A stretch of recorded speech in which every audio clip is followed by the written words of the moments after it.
What does it take to get into the top 0.5% of iRacers? Today, I'm sharing with you the progress of a driver who went from 1.5k iRating to 6k in little over 1 year. This video breaks down years of trial and error into a 5-steps formula that you can start using right now. But before we start, let's introduce our driver, and for the moment, we'll call him Driver A. He was stuck at 1.5k iRating, struggling to break out of the midfield. Like many sim racers, he hit a wall. Progress felt slow, mistakes were costly, and climbing the ranks seemed nearly impossible. Driver A started sim racing with no experience, just a casual background in Simcade games like Codemasters F1 series, and was quite average in iRacing 2, driving with a Logitech Pro wheelbase and a Playseat. Pace wasn't his only challenge. Racecraft was a major issue too. He was involved in frequent incidents, and at times it felt like bad luck was following him everywhere. But since the crashes were happening often, he decided to take a closer look. He started analyzing replays of his races, and soon patterns began to emerge. Now, let's stop for a second and let's point out something important. In iRacing, up until 2.5k iRating, you will most likely always gain rating if you're able to finish every race without a spin or crash. All you have to do is survive, drive your own pace, and cross the finish line. Therefore, the first step in Driver's A improvement formula was replay analysis, using a method I call the triple check framework. You'll ask yourself 3 key questions. Here's an example. Question 1. Was I in the right position to attack or defend?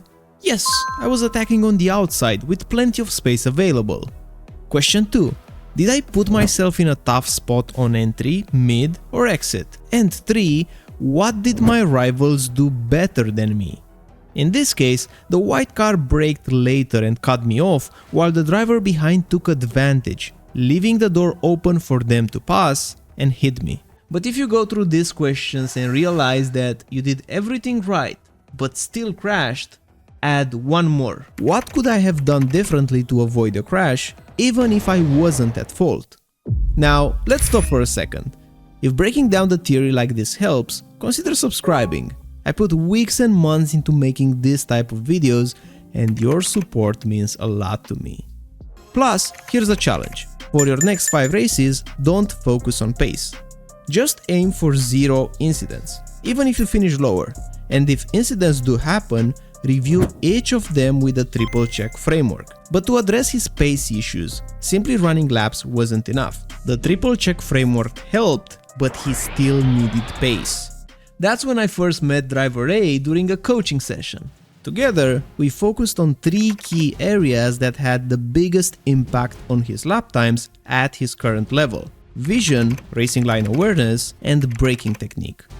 To improve vision, I had Driver A call out his braking markers out loud while driving, forcing him to track them using peripheral vision rather than direct focus. For braking technique, we focused on having a controlled release on the brakes to rotate the car. That last part on the braking was a big issue for Driver A, as he was using too much pressure, which led to understeer. To reinforce this, we used ghost laps to compare how quickly he was decelerating and how much rotation he was able to produce. Following the ghost car around the track worked perfectly, as he was able to connect the dots between the theory and the practice.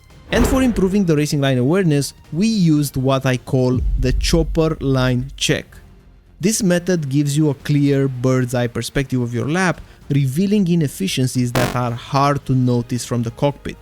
Watch your lap from the chopper camera or far chase and enable the racing line assist to compare. If your line travels a much longer distance, you're likely losing time. Knowing what to improve was one thing. Now it was time to put it into action. But he didn't just grind laps aimlessly. Instead, he followed a structured approach that made his practice more effective than 99% of sim racers. And when I say I practiced, I mean Driver A really put in the hours. As you can see from these graphs, he was averaging more than 70 hours a month. That's roughly 2.5 hours to 3 hours a day each day for a whole year. It's a lot of seat time. But it wasn't just mindless laps. He knew what to focus on, which made it quality practice. He used telemetry overlays and analysis tool to examine his inputs. However, his practice was a lot different than you might think. While many drivers spend hours practicing alone on an empty track, driver A took a different approach. He used live races as his practice sessions. From those 3 hours a day, he was spending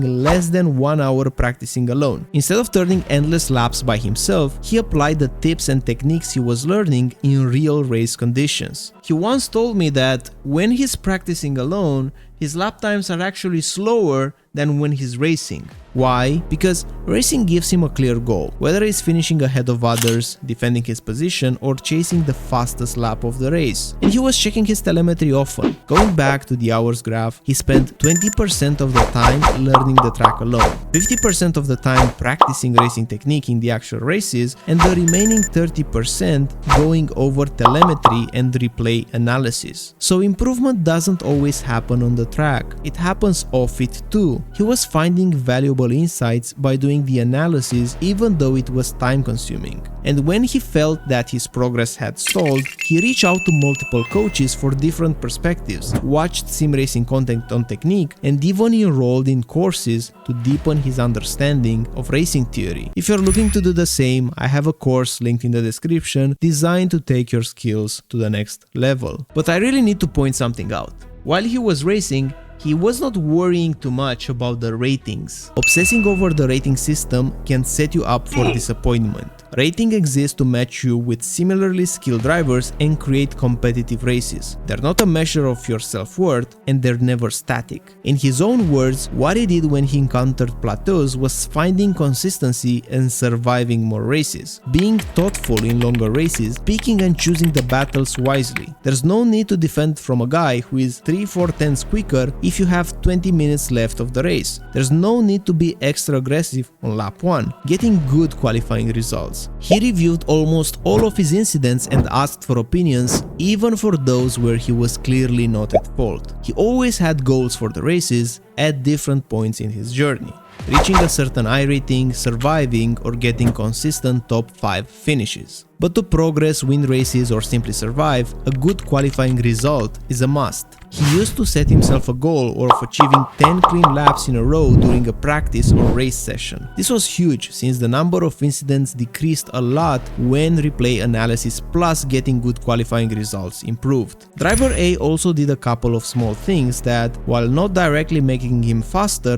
played a big role in his journey. He surrounded himself with quick drivers, built strong friendships, and even edited some of his good and bad laps to review and enjoy later. These factors didn't immediately improve his pace, but they made the experience more enjoyable, which in turn kept him motivated to keep pushing. Now, here's what really made a difference: his ability to prioritize. This is the biggest ingredient in reaching 6K iRating. Passion alone wasn't enough. He made sim racing a priority, and that's what truly set him apart. Because if passion alone were enough, why do so many drivers struggle? The brutal truth is that not everyone has the same priorities. While driver A was passionate about sim racing, he also prioritized it in his life. He had the time to invest in his growth, and he made the decision to use that time effectively, whether it was learning racing technique, analyzing telemetry, or just watching replays. Because here's the catch: prioritizing one thing means sacrificing others. We all have limited resources: time, money, and energy. Committing to getting good at racing means saying no to some other things. That's just the truth. The driver I've been talking about is someone many of you already know. It's Adrian. If you're on my Discord server, you've probably seen him lending a hand, sharing tips, or just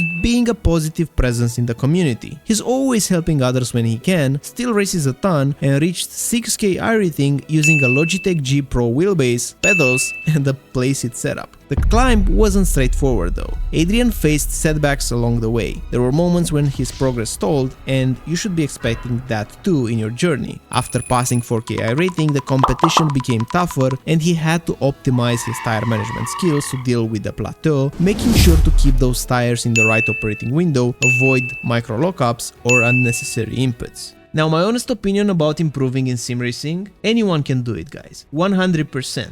I'm living proof of that as well. You might never reach alien levels, but with passion, persistence and the right tools, reaching the top 1% is absolutely possible, if it's something you truly want and you're willing to work for. But let me be real, it's not easy. Improvement takes dedication and effort, and that's just the truth. I just don't want you to set unrealistic expectations or insane timeframes for this goal. If you get to the top 1% of all iRacers, but instead of 1 year it takes you 5, is it still worth it? For sure, we'll have moments in our life where the priorities are different, so don't beat yourself up just because at the moment you don't have all the resources to invest in sim racing. Set a long-term goal and enjoy the progress. I know not everyone has 3 hours a day to race. If you only have an hour a day, here's how I'd recommend splitting it. If you're preparing for a new track, spend day 1 learning the layout for 30 minutes, then do 30 minutes of hot laps. On day 2 and 3, focus entirely on racing.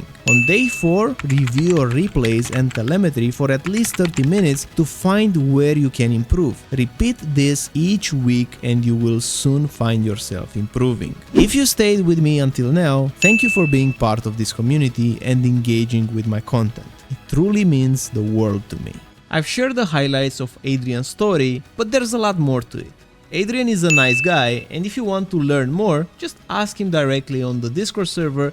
Link will be in the video description. So here's my challenge. Pick one thing from Adrian's journey, the triple check framework, setting clear goals, or the winning mental loop, and apply it to your next session. Don't just watch, take action. That's how you improve. Let me know in the comments what you'll try first. Thanks for watching and keep pushing. You'll get there.